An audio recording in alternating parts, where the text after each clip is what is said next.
What's up, guys? Welcome back to another video, and welcome to our final NFL mock draft. Tomorrow is the 2018 NFL draft. Me and my brother are so excited, so stoked. So without further ado, let's just get into the mock draft. Where is my I am so sorry. Guys, please accompany Roger Goodell. Thank you, sir. And by the way, may I say, Mr. Goodell, excuse me, please don't find me. You look great today. You look great with your suit, and you just look phenomenal. I appreciate the kind comments from you, Mr. Robert. You look fine, I guess. So, anyway, welcome to the... Oh, by the way, man, where's your tie? I'm sorry, did you just interrupt me? I didn't mean to, but I just want to where's your tie. Who gives a fuck about my tie? This is the NFL draft, okay? But... At least I dressed up, alright? Jeez, Shut up before I find you. Anyway, welcome to the 2018 NFL Draft. Let's get ready for some dreams to come true and all that bullshit. Do that. Alright. Pittsburgh Steelers are on the clock, and the pick is in with the 28th pick in the 2018 NFL Draft. The Pittsburgh Steelers select Mason Rudolph, quarterback out of Oklahoma State. We have said this so many times. We do think Mason Rudolph is the future for the Steelers. This guy played tremendous in Oklahoma State. This guy could very well develop under Ben for like 1 or 2 years, which absolutely do wonders for him. Absolutely, especially since he is a lot like Ben. He plays like him. His play style is just very similar to Ben. His speed, his accuracy, his throw style, his everything about him. His way to continue plays and make big plays out of it is one of the big things that I love about Mason Rudolph, and it's one thing that really spells Ben. Absolutely. Like, he could very well be the future. I think he could be the future if we do pick him up. And if he is there at 28, he is extremely hard to pass on. Absolutely. And so... I mean, you got to think about our future. I'm sorry. For the people that say we don't need quarterback, I think we do. We do. We need to think about our future. Absolutely. We need to start thinking about our future, because if we don't, we got some serious down years. I understand you guys are probably saying, give Josh Dobbs a chance, and I completely agree with you. I'm still high on Josh Dobbs. As am I, but we still don't know what he's capable of. We need a plan B, though. We need a plan B. Absolutely. And plus, are you really going to trust Landry Jones? Yeah. Because whenever Ben retires, are you really going to trust him? Yeah. I'm not. First of all, he was he was drafted to be a long-term backup, and of course, if he unfortunately gets that starting role, then obviously, 1, he's too old. 2, he sucks. So exactly. So the Landry Jones experiment has completely failed. It's time for a new one, and that one is Mason Rudolph. Absolutely. And, if we don't think about our future, we can have some serious down years. While if we draft Rudolph at 28, who, like I said, is very similar to Ben, he'd be phenomenal. He'd be phenomenal. He'll have great weapons around him. He'll have AB, he'll have Juju, possibly Bell, possibly Bryant. A few players that we have on this mock that could very well be some of his main targets, especially in his younger years. And him sitting on the bench for 2 years would do wonders for him. Absolutely. Would absolutely be phenomenal for this team and for our future. So, with the 60th overall pick in the 2018 NFL Draft, the Pittsburgh Steelers select Shaquem Griffin, a linebacker out of UCF. This guy's got all the talent in the world. This guy's got all the potential in the world, even with one arm. Well, technically one hand, but his story is fantastic. How he's able to do all this, how to play football with just one hand. And bench, what was it, like 20 reps? It was 20 with the prosthetic hand? 20 reps. And he ran, what, a 4.38 for a linebacker? That's fantastic. The fastest, 15 years for a linebacker at the NFL Combine, which is fucking phenomenal. And besides that, he is a phenomenal football player. He's very athletic. He is very inspiring, fantastic football player. His story is phenomenal, and the Steelers love great stories like him. I mean, just look at James Conner from last year. Absolutely. So adding him in the second round would not only fill our main need, which is more likely inside linebacker. I mean, he can play outside and inside, but I think him moving the inside would be more beneficial for him because of his speed and his size and his attacking ability, and I think it'll be more beneficial for him and us. Of course, and he's a guy that can get his feet wet in special teams as a start, and Bostic and Williams or Matakavich can start. And we could rotate with Vince Williams or Matakavich or Bostic or whoever. Right. And, he'd be a phenomenal rotational guy, potential starter.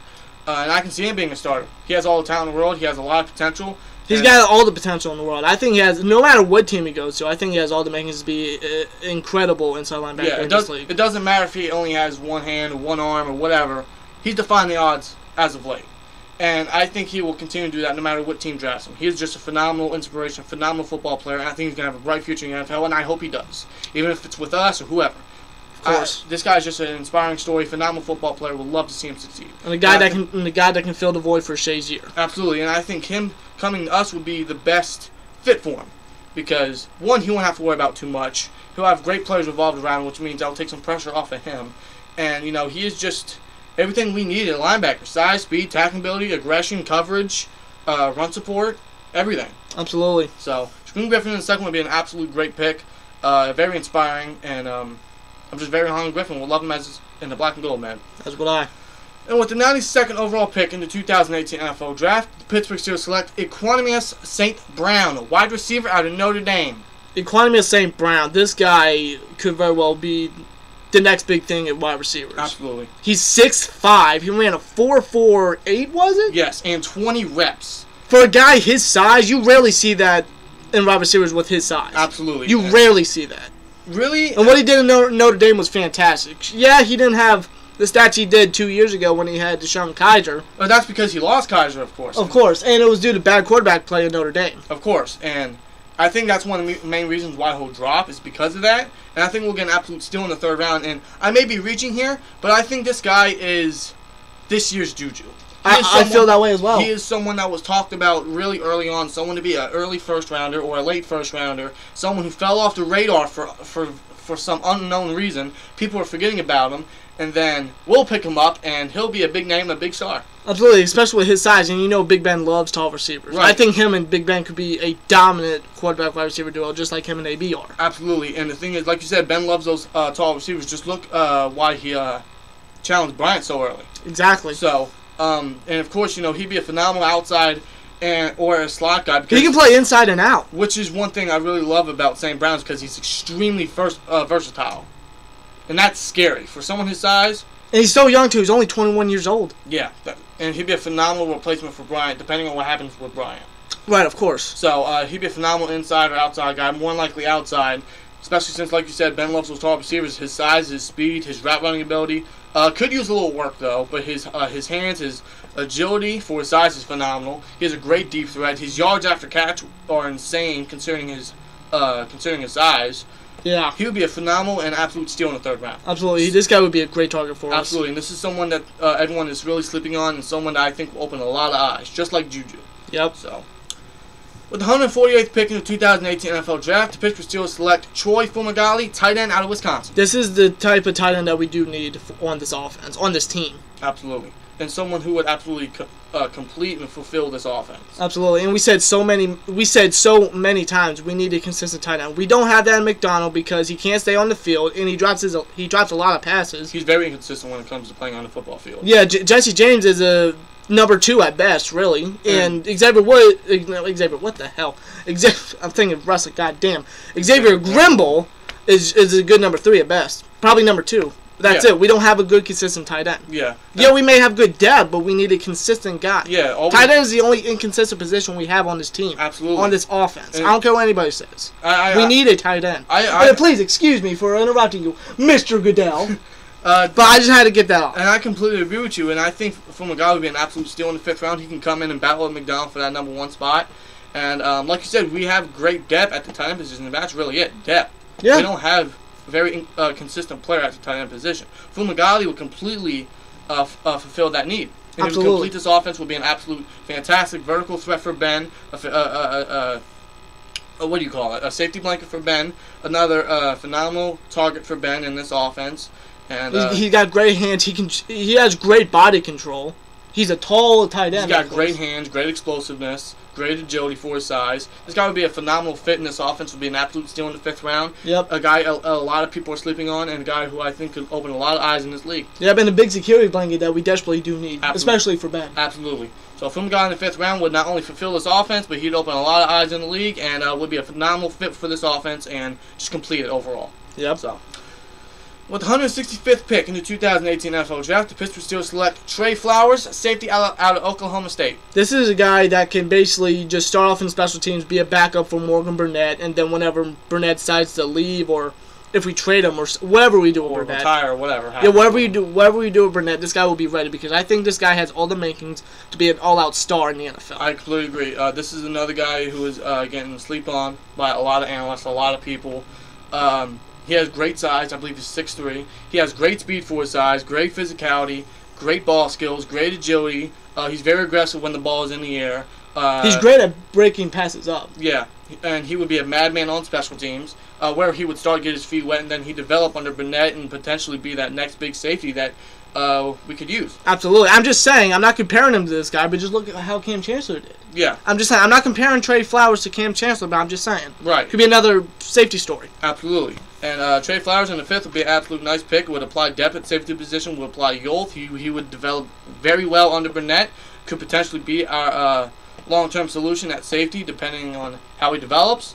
And I think he'd be a very nice steal in the 5th round. I think he'd be an all-out star for this team. Could for be. Any team in the NFL. Could be if he develops well. Of course. So, with the 220th pick in the 2018 NFL Draft, the Pittsburgh Steelers select Quadre Henderson, wide receiver out of Pittsburgh. This is just a guy that's basically in for depth for the wide receiver position, but also a guy that can fight, to be the return specialist for this team. And I think that'd be the main purpose why we draft him, for return specialist duties specifically. I mean, you look a few years back when we drafted DeMarcus Ayers, who I think we should still keep. Yes. But that obviously is not our fault. That's Ayers' fault because we offered him to be on the practice squad, and he left us only to go to the Patriots practice squad. And I was with the Bears, and I still think Ayers has the potential to be a nice star, a nice lock guy in this league, but I mean, we'll see. But Henderson, I think he'll be a lot like Ayers. Only, of course, he would not only apply great depth at the wide receiver position, be a nice slot guy, but of course we would draft him for return specialist duties, and he is a phenomenal return specialist. Absolutely, he did great in Pittsburgh, and he could very well continue that with Pittsburgh. Right, he would take some pressure off of AB, Bryant, Juju, whoever's back there for the punt and kick returns, and would be a phenomenal and would be a long-term solution for us in the special team duties. Yep. So, with the 256th pick in the 2018 NFL Draft, the Pittsburgh Steelers select Devonta Lampkin, defensive tackle out of Oklahoma. Just a guy that's basically depth for the defensive line, but also a guy that can fight with Daniel McCullers, try to be that number 2 defensive tackle. Right. And very well could take pressure off Javon Hargrave. Yeah, because Hargrave can't do all the reps himself. Right, he can rotate with Hargrave, and I think Lampkin is another underrated player. He is a very big, very strong, very nice-sized, very NFL-sized type defensive tackle who can fill the gap. He's great at stopping and run. He shows promise when it comes to the pass rush. When he's motivated and when he's ready, when he is focused, he can be a phenomenal pass rusher as well. Absolutely. And he'd be a great rotational guy for Hargrave. Would be an absolute nice pick in the 7th round. Would apply depth with the defensive tackle and defensive line position, and would be a nice rotational guy, nice backup. And I just think him and Hargrave could be a nice little duo there. Absolutely. And if we ever switch to a 4-3, he could fit in nicely. Yep. So, anyway, guys, that is our final Pittsburgh Steelers mock draft for the 2018 NFL offseason. Let us know what you guys think in comments below. And the NFL draft is tomorrow night. I am so excited. I can't wait for that, dude. I really can't. Neither can I. And I am coming out of character with this Roger Goodell bullshit. So, yeah. Cannot wait for the draft tomorrow, man. I can't put into words how excited I am, man. So, like, the draft is always exciting. Absolutely. You never know what's gonna happen. Absolutely. It's always unpredictable. And that's one thing I love about this draft, this upcoming tomorrow night, is that it's extremely unpredictable. You don't know what's gonna happen. You don't know who's gonna go where. You don't know what trades are gonna be made. It's probably one of the most unpredictable drafts in a long time. Yep. That's one thing I love about it. Absolutely. So and we will be live streaming our reactions for the full first round NFL draft. Yeah. So I can't wait. Look out for that tomorrow. We might run a test, so if you guys see a test run, then it's nothing but a test, of course. Yeah, other than that, give us your thoughts about this mock in the comments below. And give us one, if you guys got any mocks you want to put in the comments below, and we'll give you your thoughts and everything. Share it with the audience, share it with the subscribers, share it with us. And see you guys in the next video. See you guys tomorrow night, I guess. And yeah, excited. Like, comment, subscribe. We'll see you later. Peace! Fuck Roger Goodell.